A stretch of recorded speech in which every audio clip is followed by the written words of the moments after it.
yang ke-14.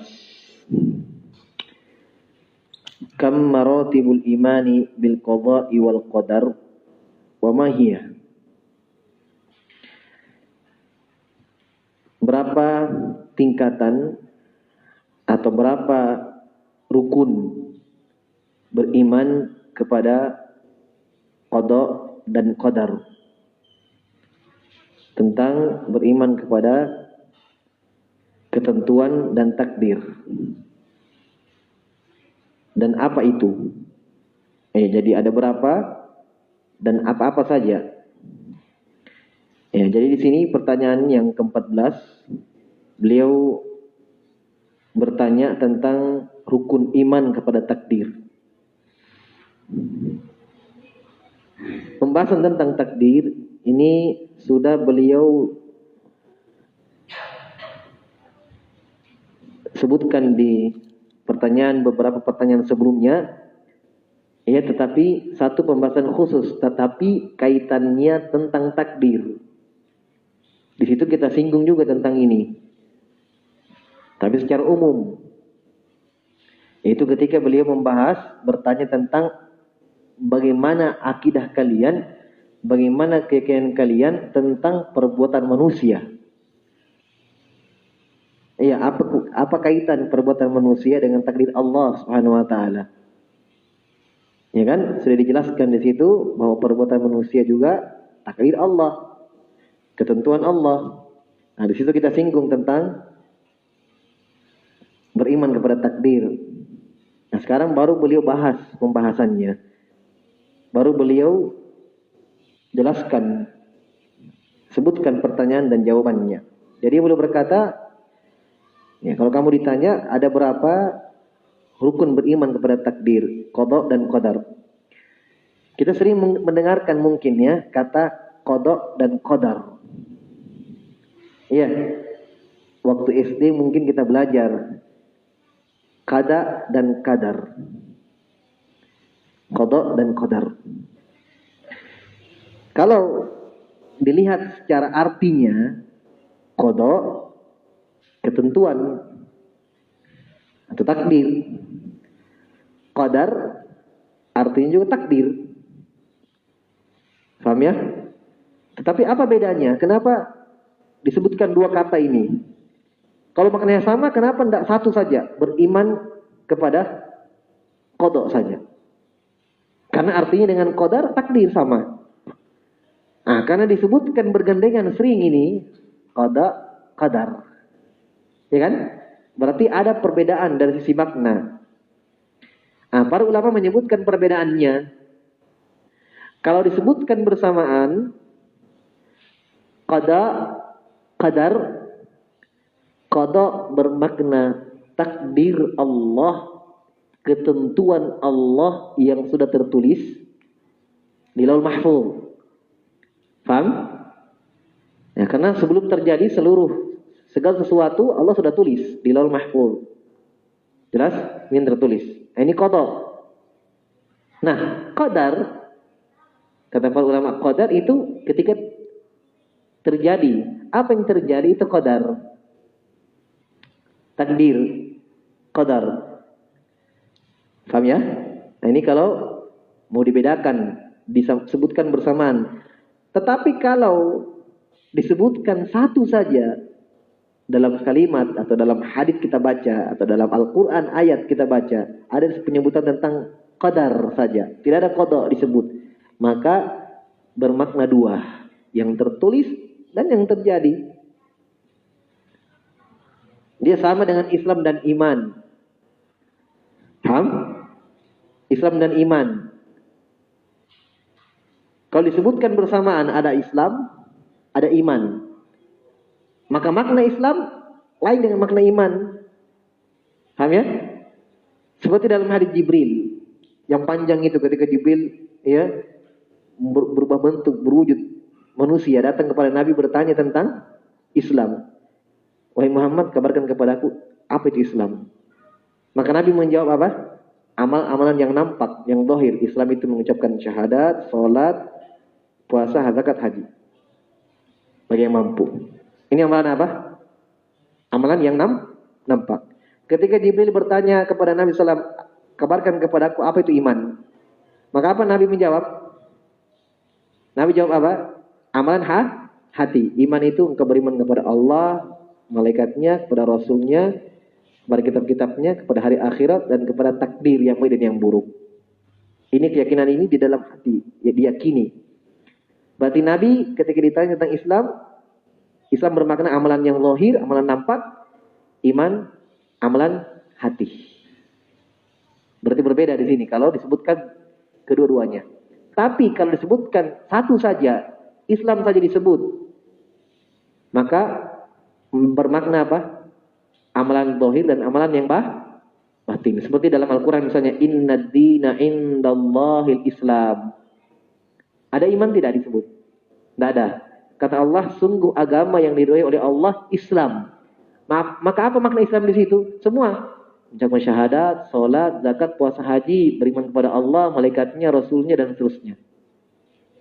Jelas? Yang sama dengan qada dan qadar juga begitu. Jadi apa? Rukun beriman kepada takdir. Dimaklumi ya bahwa ketika Nabi ditanya tentang iman, apa itu iman? Nabi menjawab rukun iman. Jadi rukun iman ada 6. Nah, yang paling terakhir beriman kepada ketentuan Allah Subhanahu wa taala. Yang baik dan yang buruk. Ini dari rukun iman. Menunjukkan bahwa tidak sempurna keimanan seorang, tidak dikatakan dia beriman sampai dia beriman kepada takdir. Dan ini pernah ada di zaman sahabat. Ketemu dengan Ibnu Umar. Dikabarkan kepada Ibnu Umar bahwa ada orang yang tidak beriman kepada takdir, mengatakan perkara itu baru. Nanti Allah nanti terjadi baru Allah tahu, sebelumnya Allah belum tahu. Dia menolak takdir Allah Subhanahu wa taala. Maka kata Ibnu Umar, kabarkan kepada dia, saya Ibnu Umar berlepas diri dari dia. Beritahukan kepada dia bahwa tidak akan diterima sedekah mereka walaupun sebesar gunung Uhud dari emas sampai mereka beriman kepada takdir. Jelas ya? Sebab memang ini rukun iman. Salah satu yang wajib diimani. Nah, hanya di sini ya manusia berbeda-beda dalam mengimani takdir. Kadang sebagian orang sudah dianggap dirinya sudah beriman dengan takdir, tapi belum. Ya, karena cara berimannya lain. Cara berimannya kepada takdir salah. Paham? Ya, karena dianggap dirinya beriman kepada takdir, tapi belum benar keyakinannya terhadap takdir. Jelas ya? Nah sekarang lihat. Jadi kalau orang sudah meyakini, menganggap dirinya beriman dengan takdir, maka kita katakan kepada dia, belum dianggap imanmu pada takdir sampai kamu meyakini 4 perkara ini. Inilah rukunnya. Jelas? Ini yang akan ditanya di sini. Ya. Maka kata penulis jawabannya, maratibu dzalika arba'atun la yatimmul imanu bil qadar illa bitakmiliha. Jawabannya 4 rukun, tingkatan itu atau rukun tersebut ada 4. Kata penulis, tidak sempurna iman seseorang kepada takdir sampai dia menyempurnakan 4 perkara ini. Sampai dia menyempurnakan 4 perkara ini. Jadi kalau cuma 3 saja yang diimani, belum dianggap iman kepada takdir. Jelas ya? Apa yang 4 perkara ini? Kata penulis, awalan al-imanu bi anna Allah bi kulli syai'in alimun wa anna ilmahu muhitun bil hawaditsi daqiqiha wa jaliliha. Rukun pertama, beriman kepada takdir, yaitu seseorang beriman bahwa Allah Subhanahu wa taala terhadap segala sesuatu Allah mengetahui. Allah mengilmui segala sesuatu. Tidak ada sesuatu di langit dan di bumi yang lepas dari ilmu Allah, yang lepas dari pengetahuan Allah.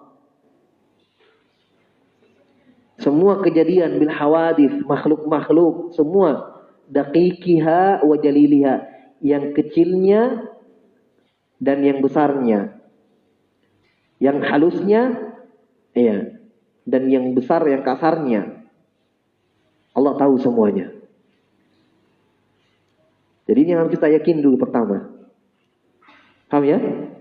Jadi kamu beriman kepada takdir? Iya. Apa yang kamu imani? Nah, ini. Yang pertama, saya beriman bahwa segala sesuatu di langit dan di bumi, alam atas dan alam bawah, itu bumi, laut dan semuanya yang berada di dalamnya, Allah Subhanahu wa taala mengetahuinya. Tidak ada yang lepas dari ilmu Allah. Dalam Al-Qur'an Allah jelaskan keluasan ilmunya. Iya. Ya'lamu ma yalju fil ardi wa ma yakhruju minha wa ma yanzilu minas sama'i wa ma yarju fiha. Kata Allah, Allah tahu apa yang masuk ke dalam bumi, dalam tanah, dan apa yang keluar ya, dari binatang-binatang yang masuk ke sarangnya, dari tumbuh-tumbuhan yang tumbuh ditanam hari itu dan apa yang tumbuh. Dan Allah tahu apa yang naik ke atas langit dan apa yang turun dari langit. Dari hujan-hujan yang naik ke atas berupa amalan. Sebab amalan itu naik setiap hari Senin dan setiap hari Kamis. Itu Allah tahu. Yang naik itu apa? Jumlahnya berapa? Ya. Kata Allah, ilaihi yas'adul kalimut thayyib wal amalus shalih yarfa'uh. Kepada Allah lah naik itu kalimat-kalimat yang indah, amalan-amalan yang saleh, amalan-amalan seorang hamba naik ke atas langit, diangkat oleh Allah Subhanahu wa taala dalam Al-Qur'an. Terus ya? Nah. Jadi ini ilmu namanya, tingkatan ilmu. Nah, rukun beriman kepada takdir ilmu. Nah, ini ada yang mengingkari di sini. Di antara orang-orang yang menyimpang, di antara orang-orang yang sesat pemahamannya dalam takdir, dia mengatakan bahwa Allah Subhanahu wa taala mengetahui perkara itu, kejadian itu ketika nanti sudah terjadi. Sebelum terjadinya Allah belum tahu. Paham? Nah, ini kata para ulama Islam, mereka ini hukumnya kafir, keluar dari Islam. Kenapa? Dianggap menolak ilmu Allah Subhanahu wa taala. Dan ini ya memberikan kekurangan, ya mencela Allah Subhanahu wa taala, menganggap Allah itu punya aib, punya kekurangan karena Allah tidak mengetahui sebelum terjadinya. Itu manusia itu.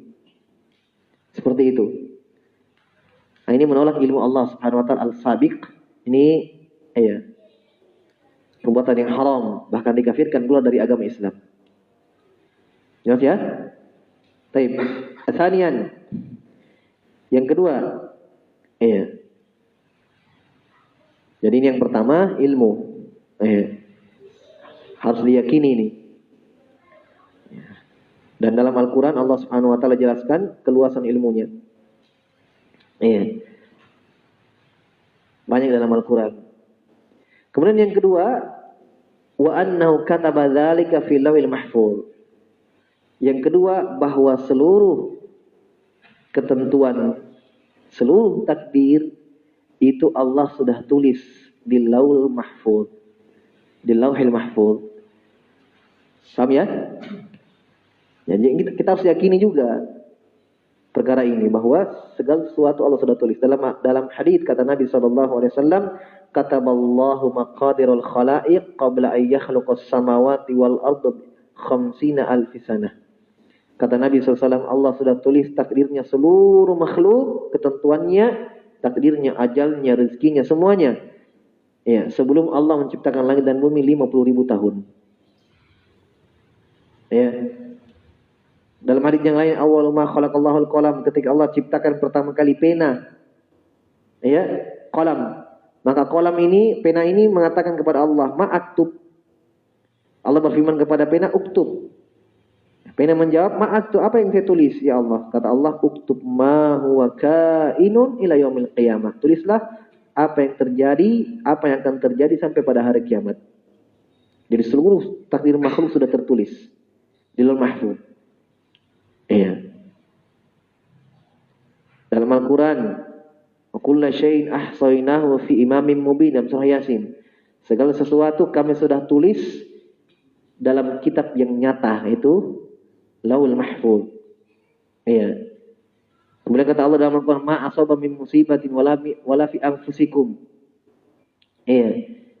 Tidak terjadi terjadi suatu musibah dan apa yang menimpa kalian illa fi kitab, kecuali sudah ada dalam kitab, min qabli an nabra'aha, sebelum kami adakan perkara itu, sebelum kami takdirkan itu terjadi, kami sudah tulis di sebuah kitab, yaitu Lauhul Mahfuz. Ini semua kita harus yakini. Dan ingat, di sini ada ilmu penting di sini, bahwa sebelum Allah menulis, sebelum Allah memerintahkan pena untuk menulis, ya, ilmu Allah sudah mendahului segala sesuatu. Faham maksudnya? Jadi walaupun Allah tidak perintahkan pena untuk menulis, Allah sudah tahu yang akan terjadi. Hanya hikmah Allah menginginkan ada tulisan. Faham? Allah sesuai dengan keinginannya dan kehendaknya. Tidak ada yang bisa menolak, menghalangi keinginan Allah. Allah berkehendak begitu, ditulis segala sesuatu. Kalau Allah juga tidak memerintahkan pena untuk menulis, Allah sudah tahu semua. Ilmu Allah sudah mendahului segala sesuatu. Paham ya? Jangan pernah kita memahami berarti Allah Subhanahu wa taala akan lupa. Iya. La takhudhuhu sinatun wala naum. Allah tidak pernah tersentuh dengan ngantuk dan tidak pernah tidur. La yadhillu rabbi wala yansa. Allah tidak pernah sesat dan tidak pernah lupa dalam Al-Quran. Jadi tidak berpengaruh. Iya. Kalau manusia iya. Manusia harus menulis. Iya. Makanya di dalam, perhatikan ya, di dalam syariat kita, tulisan itu, menulis itu bernilai dalam syariat. Bahkan di antara sunnah kebiasaan para nabi dan rasul Allah Subhanahu wa taala menulis. Iya. Al-Quran Allah jaga dengan apa? Dengan dua, hafalan dan tulisan. Ya kan? Al-Quran terjaga, sahabat menghafalnya. Jibril mewahyukan kepada Nabi SAW, Nabi menghafalnya. Semuanya Nabi ajarkan kepada para sahabat, sahabat menghafalnya. Inilah sebab-sebab yang Allah inginkan sehingga Al-Quran terjaga sampai pada hari kiamat. Yang kedua, terjaga dengan apa? Tulisan. Ditulis. Di pelepah kurma. Ditulis, terjaga. Hadits-hadits Nabi SAW terjaga. Nabi sudah sampaikan seluruh syariat ini melalui lisannya, sampaikan kepada para sahabat. Nabi sudah lama meninggal, tapi kenapa kita dapat haditsnya sampai kepada kita? Bahkan kita hafal haditsnya Nabi SAW, pada Nabi sudah lama meninggal, 14 abad yang lalu. Terjaga hadits itu dengan apa? Tulisan. Bahkan Allah turunkan satu surah khusus, Nun wal qalami wa ma yasturun. Surah Al-Qalam, pena. Jelas ya? Nun demi pena, wal qalam demi pena yang menulis.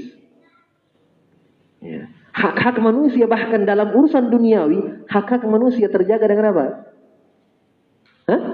Tulisan. Nota jual beli, akte, surat-surat tanah, surat-surat rumah, apa semua, kendaraan, dengan tulisan. Hak-hak manusia, harta-harta manusia terjaga dengan itu. Tidak boleh orang sembarang ambil harta manusia. Ya kan? La yahilu malu muslim illa bitiba bin nafsi. Tidak halal harta seorang muslim kecuali dengan kerelaan dari dia. Nah, ini terjaga dengan tulisan. Ini tanah saya, mana surat-suratnya? Ada tulisan yang menjaganya. Jelas ya? Itu hikmah Allah Subhanahu wa taala supaya kita mengetahui, oh ternyata ini syariat Allah. Di antara syariat Allah Subhanahu wa taala, seorang itu menjaga ilmu dengan tulisan. Baik. Itu rukun yang kedua. Rukun yang ketiga, salisan, wa anna jami'aha waqi'atun bimasyiatihi wa qudratihi ma syaa kana wa ma lam yasha lam yakun. Yang ketiga, rukun yang ketiga, bahwa segala sesuatu itu terjadi dengan kehendak Allah dan keinginannya. Tidak ada yang keluar dari sini. Jadi apapun yang terjadi, segala sesuatu yang terjadi, itu pasti dengan keinginan Allah. Tidak ada yang keluar dari kehendaknya. Paham? Tidak ada sesuatu terjadi dengan sendirinya. Tabiatnya. Tidak ada. Tidak ada sesuatu terjadi sendiri. Oh ini, iya. Terjadi lempengan ini dan itu ketemu. Nah, ini alami. Tidak ada. Tidak ada alami. Tidak ada. Allah yang kehendaki. Faham? Jelas ya? Allah yang kehendaki. Betul. Gempa misalnya, tsunami misalnya. Betul ada sebabnya. Tidak mungkin langsung goyang seperti itu. Jelas ya? Tidak mungkin air langsung naik seperti itu. Ya. Orang-orang yang ahli menemukan ada lempengan ini. Terusnya dari dalam laut. Ada ini dan itu sebab-sebab kauniyah namanya. Paham ya? Sehingga terjadilah gesekan, meluaplah air. Tapi semua itu apa? Tuhan Allah keinginannya, Allah yang inginkan. Tidak ada secara alami terjadi. Jelas ya? Tidak ada yang keluar dari kehendaknya Allah. Itu saja kita yakini bahwa tidak ada sesuatu yang terjadi kecuali pasti dengan keinginan Allah. Dan ingat, keinginan Allah tidak ada yang bisa menghalanginya. La mu'aqqiba li hukmihi wa huwa sari'ul hisab. Tidak ada yang bisa mengkritik hukum Allah Subhanahu wa taala. Wala radda li fadlihi, kata Allah. Tidak ada yang bisa menolak pemberian Allah Subhanahu wa taala. Innama amruhu idza arada syai'an ay yaqula lahu kun fayakun. Sungguh keinginan Allah, kehendaknya Allah. Kalau Allah inginkan, Allah tinggal mengucapkan kun, jadilah. Fayakunu, kata Allah, maka terjadi.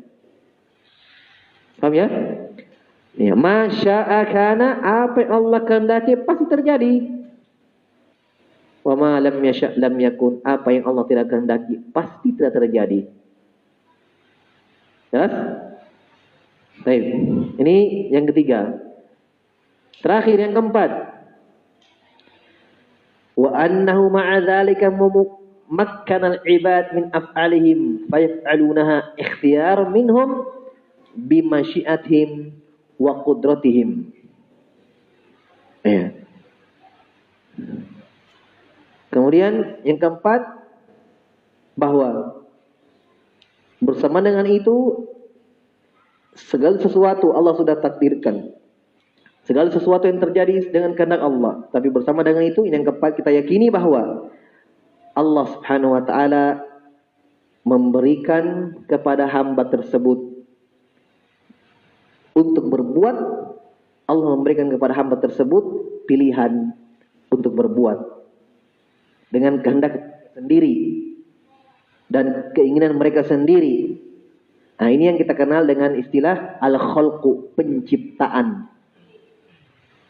Jadi rukun yang keempat itu apa? Kita yakini bahwa segala sesuatu yang ada di langit dan di bumi seluruhnya ciptaan Allah. Paham? Seluruhnya ciptaan Allah. Jadi selain Allah kehendaki sesuatu itu, ya, segala yang terjadi tadi, selain Allah kehendaki, selain Allah inginkan, rukun yang keempat kita harus yakini bahwa itu Allah ciptakan. Paham? Seluruhnya Allah ciptakan, khalq, penciptaan. Jadi selain Allah Subhanahu wa taala makhluk dicipta. Kita ciptaan Allah. Amalan kita, perbuatan kita ciptaan Allah. Kita sholat, kita makan, kita minum. Iya. Pelaku bermaksiat, orang yang taat beriman, melakukan ketaatan, perbuatan-perbuatan mereka masing-masing, itu semua selain Allah yang inginkan, kehendaki, itu juga ya Allah ciptakan. Paham? Allah berfirman, wallahu khalaqakum wa ma ta'malun. Allah menciptakan kalian wahai manusia, dan Allah juga yang menciptakan perbuatan kalian, amalan kalian. Ya. Betul kita yang berbuat, kita yang bergerak, kita yang menginginkan. Ya. Tapi kehendak kita itu di bawah kehendak Allah Subhanahu wa taala. Wa ma tasya'una illa ayyasha Allahu rabbul alamin. Tidaklah mereka berkehendak itu manusia kecuali kehendak mereka di bawah kehendak Allah Subhanahu wa taala. Makanya kita katakan bahwa perbuatan kita diberi oleh Allah pilihan. Tidak ada yang terikat, tidak ada yang terpaksa dalam melakukan sesuatu. Jelas ya? Sebab sebagian orang yang menyimpang pemahamannya, tersesat dalam masalah takdir, orang Jabriyah mengatakan bahwa itu seperti bulu yang terbang, tidak punya kehendak. Kita itu dipaksa, terpaksa melakukannya. Jelas ya? Jadi mereka hilangkan kehendak dari manusia, hilangkan ikhtiar dari manusia, pilihan, tidak bisa. Jadi manusia itu cuma alat. Semua Allah inginkan, kita tidak punya kehendak.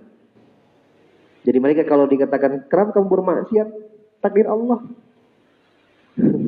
Kenapa kamu mencuri? Ya, takdir Allah, Allah inginkan. Allah kehendaki betul, Allah kehendaki, tapi manusia punya. Manusia punya kehendak. Faham? Nah sekarang tinggal satu. Kenapa perbuatan manusia Allah katakan dalam Al-Quran itu ciptaan Allah? Padahal manusia yang ciptakan, manusia yang mengamalkan perbuatan itu. Dia yang langsung lakukan, dia yang minum, dia yang makan, dia yang bergerak. Kenapa dikatakan ciptaan Allah? Sudah kita jawab pada pembahasan yang sudah berapa waktu lalu. Dikatakan ciptaan Allah karena apa? Karena segala perbuatan manusia, segala perbuatan makhluk, perbuatan mereka entah itu ketaatan atau kemaksiatan, itu tidak akan terjadi dari makhluk kecuali dengan dua sebab adanya perbuatan itu. Ada kudrah dan iradah, ada kemampuan dan keinginan. Nanti ada dua ini baru ada tercipta perbuatan manusia. Ya kan?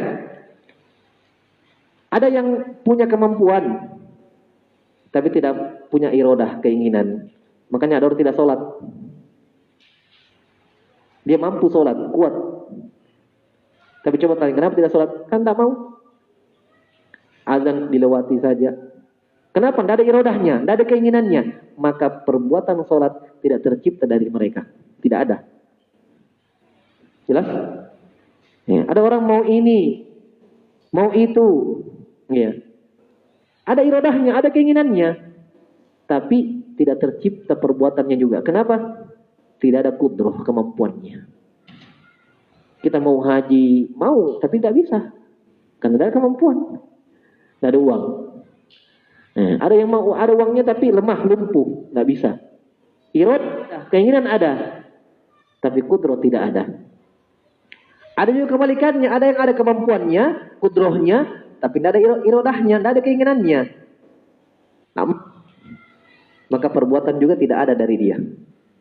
Nah, dua ini siapa yang ciptakan? Siapa yang beri kepada manusia? Sehingga dia berbuat? Allah Subhanahu wa taala. Maka salahkah Allah ketika dia sandarkan perbuatan manusia ciptaan Allah? Benar, tidak salah. Allah sandarkan itu karena Allah al-musabbib, Allah yang menyebabkan. Musabbib namanya. Jelas? Nah, jadi ada tiga di sini. Ayah. Ada tiga. Ada al-musabbab, itu perbuatan manusia. Ada sabab, kudrah dan iradah. Ada musabbib. Musabbib ini yang menciptakan sebab dan al-musabbab, menciptakannya. Makanya ketika Allah menyandarkan bahwa perbuatan manusia ciptaan Allah, karena Allah sandarkan dia menciptakan sebab tadi. Ya, makanya berarti perbuatan manusia ciptaan Allah karena Allah yang takdirkan, yang ciptakan sebabnya. Kalau Allah tidak ciptakan sebabnya, tidak ada perbuatan itu. Paham? Makanya tidak salah kita kalau kita katakan saya pencipta ini Allah. Meja. Walaupun bukan Allah yang buat secara langsung. Tukang kayu yang buat. Tapi yang memberikan kepada tukang kayu itu keinginan untuk berbuat. Kemampuan untuk memahami cara bikinnya. Allah yang beri. Salahkah kita kalau katakan ini ciptaan Allah? Tidak. Jadi semua yang ada di langit dan di bumi ciptaan Allah. Tidak salah. Jelas ya? Nah, di sinilah kesesatan mereka, kekeliruan mereka. Tidak mampu memahami ini. Jadi secara umum, mereka-mereka yang salah paham terhadap takdir ini ada dua. Kalau kita bahas ini dua, ternyata sebabnya mudah. Mereka tidak mampu memahami empat perkara ini. Satu orang, satu kelompok ini, ya, satu pemahaman ini. Apa kata mereka? Manusia tidak punya keinginan, tidak punya kehendak. Melakukannya, terpaksa. Ya, makanya sandar kepada takdir terus. Saya bermaksiat, takdir Allah. Jangan kau celah saya mencuri, saya ini. Takdir Allah. Ya. Padahal Allah sudah katakan manusia itu punya kehendak. Wa ma tasya'una illa yasha'allahu rabbul alamin. Tidaklah manusia itu berkehendak kecuali kehendak mereka di bawah kehendak Allah. Manusia punya kehendak. Ya. Dan ini orang-orang yang seperti ini, kenapa kita hendak katakan kepada mereka, kenapa kalian tidak melakukan ketaatan, sholat, puasa, zakat, dan kalian mengatakan itu takdir Allah? Kenapa hanya bersandar kepada yang jelek-jelek mengatakan itu takdir Allah? Kalian sholat malam, tahajud, baca Quran, itu takdir Allah juga. Kenapa kalian tidak lakukan? Bisa kalian lakukan.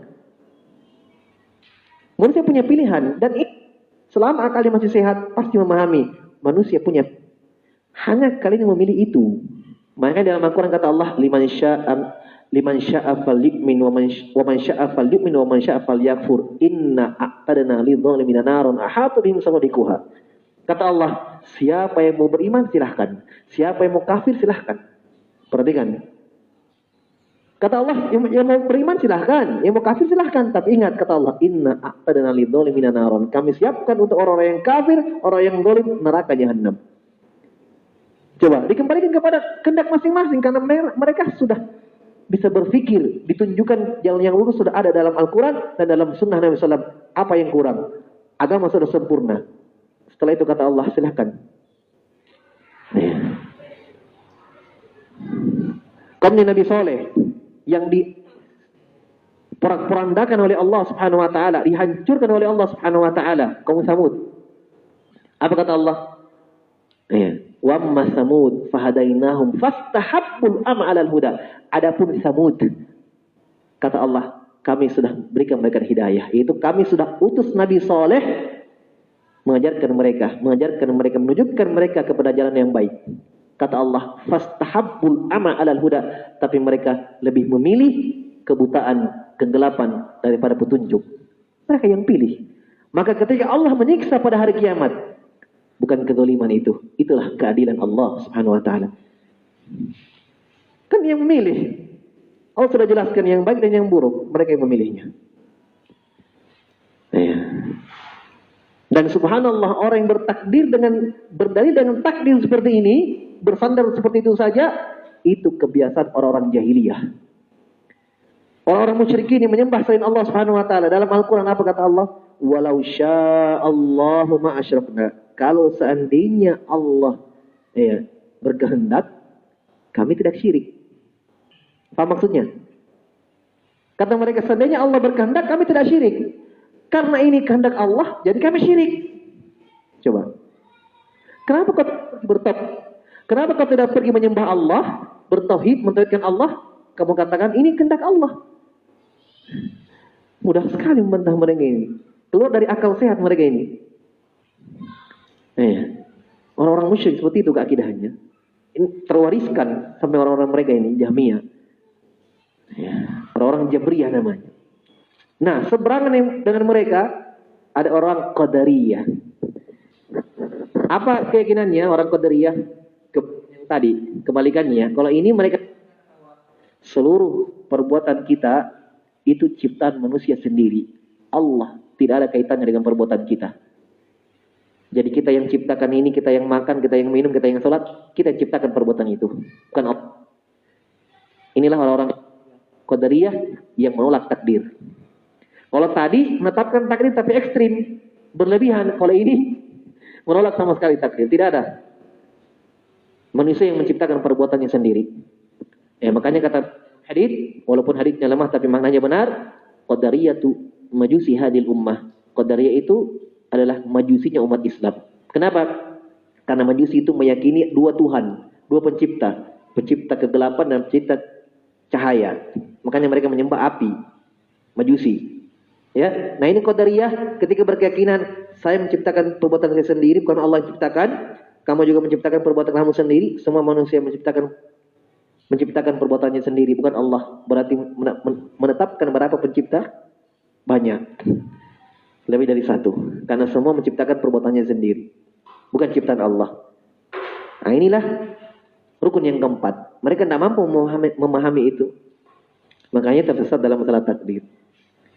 Ya, kita alhamdulillah ya orang-orang yang diselamatkan oleh Allah Subhanahu wa taala, yang Allah berikan mereka hidayah mengenal Islam sebenarnya, itu selalu di pertengahan antara dua sikap yang syaitan selalu menyesatkan manusia dari dua senjata ini. Apa itu?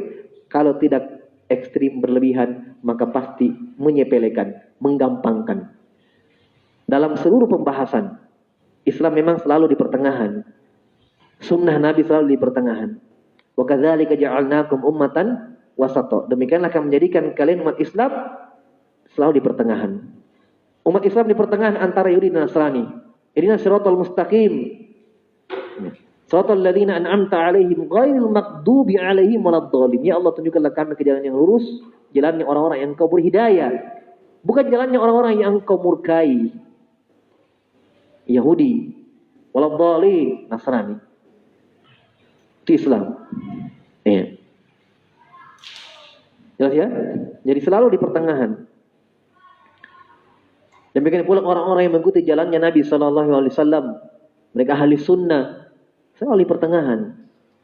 Ya. Banyak contohnya. Sudah kita pembahasan tentang apa? Tentang dosa-dosa besar. Ya kan? Ayat-ayat ancaman dalam Al-Quran. Ada dua kutub lagi di sini. Kutub ekstrim dan kutub menyepelekan. Orang-orang Khawarij dan Murji'ah. Kita di pertengahan lagi. Diselamatkan oleh Allah Subhanahu wa taala. Ahli sunnah wal jamaah diselamatkan oleh Allah Subhanahu wa taala. Mereka mengambil ayat-ayat ancaman pelaku dosa besar kafir. Pelaku dosa kafir. Ya, tidak ada ayat-ayat rahmat Allah mereka buang. Tidak ada ayat-ayat la taqnatu min rahmatillah, jangan kalau kalian putus asa dengan rahmat Allah. Tidak ada itu. Yang ada apa? Ya, mu'minan muta'ammidan fajazau jahannam khalidan fiha. Siapa yang membunuh dalam neraka. Ini mereka ambil. Tidak ada ayat-ayat rahmat. Allah mengampuni, tidak ada. Ini ekstrim. Ada juga yang menyepelekan, diambil ayat-ayat rahmat saja. Nah ini bahaya ini. Mudah-mudahan bergampangan dalam maksiat. Ya kan Allah mengampuni, maksiat saja. Ini orang-orang Murji'ah. Iman, kata mereka, maksiat tidak membahayakan iman sama sekali. Imannya tetap tidak berkurang walaupun bermaksiat. Allah mengampuni. Kalau yang tadi, orang bekas bilang terlewa-lewa. Kalau berbuat dosa selesai, langsung kafir. Ahli sunnah perhatikan pertengahannya mereka. Maksiat membahayakan iman. Maksiat membahayakan iman. Seorang bermaksiat, imannya berkurang. Tetapi selama dia tidak melakukan kesyirikan, pembatal keislaman, maka imannya masih ada. Tapi dengan maksiat yang dilakukan, imannya berkurang. Sangat di pertengahan. Adil.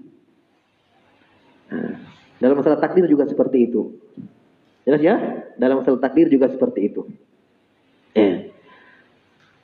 Maka 4 perkara ini hendaknya selalu kita ingat. Dan kalau 4 perkara yang kita selalu ingat dan yakini, maka sudah selamat kita dari 2 penyimpangan yang ada tadi. Jelas ya? Hanya tinggal 1 yang kadang disebutkan, kadang dibawakan. Mungkin kita pernah dengar hadisnya, dapat ketika Musa bertanya kepada Adam alaihissalam, kenapa engkau mengeluarkan kami dari surga?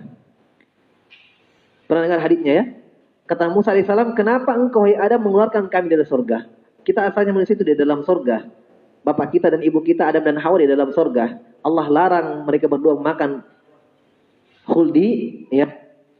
Tapi Nabi Adam memakannya, dikeluarkan oleh Allah dari dalam surga. Jelas? Makanya Ibnu Qayyim mengatakan sekarang manusia ini yang ada di dunia kembali mencari tempat asalnya, jalan menuju ke tempat asalnya. Maka siapa yang tidak mengetahui jalan tempat asalnya, maka dia lebih sesat dari baik. Karena memang kita asalnya di surga, kita mau kembali ke sana. Makanya orang yang tidak tahu jalan menuju surga, karena manusia asalnya di mana? Surga. Itu orang tua kita, Nabi Adam dan Hawa. Nah, Nabi Musa mengatakan, kenapa kamu melakukan kami dari surga? Apa jawaban Nabi Adam? Hada syai'un qad qaddarahu Allah. Sesuatu itu, wahai Musa, Allah sudah takdirkan. Diamlah Musa, kata Nabi SAW, fahajja Adam Musa. Adam menghujai Nabi Musa dan menang. Di sini orang sebagian berarti boleh kita berdalil dengan takdir. Salah. Perhatikan, yang Nabi Musa tanya musibahnya, bukan maksiatnya. Sekarang Nabi Adam kan ada dua. Yang ketika beliau memakan buah itu, ada dua yang perlu kita perhatikan. Ada maksiatnya, ada hukumannya. Maksiatnya apa? Maksiatnya apa? Makan buah. Apa hukumannya? Dikeluarkan dari surga. Nabi Musa bertanya bukan tentang maksiatnya, hukumannya. Kenapa kamu mengeluarkan kami dari surga?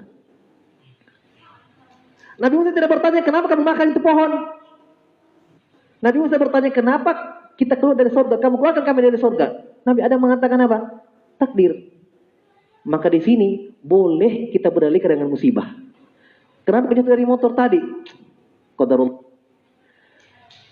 Kenapa kamu bisa tabrak? Qadarullah. Itu yang betul. Itu yang betul. Berdalil dengan musibah. Sebagaimana Adam, itu kan musibah. Takdir Allah. Kenapa tadi kamu dipukul? Takdir Allah. Kenapa kamu? Takdir Allah. Tidak usah. Seandainya tidak boleh. Kata Nabi, fa innalau taftahu abwaab syaitan. Karena kalimat seandainya membuka pintu-pintu syaitan. Makanya ketika terjadi musibah, jangan pernah ucapkan kalimat seandainya. Seandainya saya sendak keluar, tidak patah kaki ini. Saya sendak keluar, tidak jatuh saya ini. Tutup kalimat itu. Membuka pintu syaitan. Yang ada apa? Kata Nabi. Ketika terjadi musibah, ucapkan qaddarullah wa ma syaa fa'ala. Itu ketentuan Allah, takdir Allah, dan apa yang Allah kehendaki terjadi. Jelas? Pertanyaan kedua. Anggaplah Nabi Musa bertanya tentang maksiat. Kenapa kamu, anggaplah, kalau Nabi Musa bertanya, kenapa kamu melakukan itu, maksiat itu, sehingga kami keluar dari surga. Ucapan Nabi Adam tidak salah. Kenapa? Karena Nabi Adam alaihissalam sudah bertaubat. Wa asa Adam rabbahu faghawa, thumma jtabahu fataba alaihi wahada. Adam bermaksiat kata Allah, dan Allah beri hidayah Nabi Adam, dan bertaubat. Allah terima langsung taubatnya. Dan dari sinilah boleh berdalilkan dengan maksiat yang kita sudah taubat darinya. Boleh. Misalnya kita dulu teler, suka mabuk, suka ini, suka itu. Ditanya, kenapa dulu kami suka mau mabuk? Takdir Allah. Itu boleh. Boleh. Selama kita sudah bertaubat. Sebagaimana Nabi Adam AS sudah bertaubat. Kalau Nabi Musa bertanya, kenapa kamu makan pohon itu? Itu sudah takdir Allah Subhanahu Wa Taala. Sudah lewat, sudah bertaubat. Yang tidak boleh berketerusan di atas maksiat, ditanya kenapa kamu bermaksiat, takdir Allah. Itu yang tidak boleh. Karena kenapa kamu tidak tinggalkan maksiat itu dan kamu mengatakan takdir Allah juga, kamu tidak pindah cari jalan yang benar, itu tidak boleh. Tapi kalau sesuatu kita sudah tinggalkan, sudah bertobat darinya dan itu kejelekan, kita ditanya boleh berdalilkan dengan takdir, di situ boleh. Sebagaimana Nabi Adam alaihissalam. Kan sudah terjadi. Sudah kau tanya saya, kata Allah itu. Takdir Allah sudah terjadi. Dan saya sudah tinggalkan, saya sudah mulai hidup baru. Lembaran baru. Sudah lewat. Jelas ya? Jadi tidak ada alasan untuk mereka-mereka yang suka berdalil dengan takdir Allah. Untuk berdalil dengan maksiat.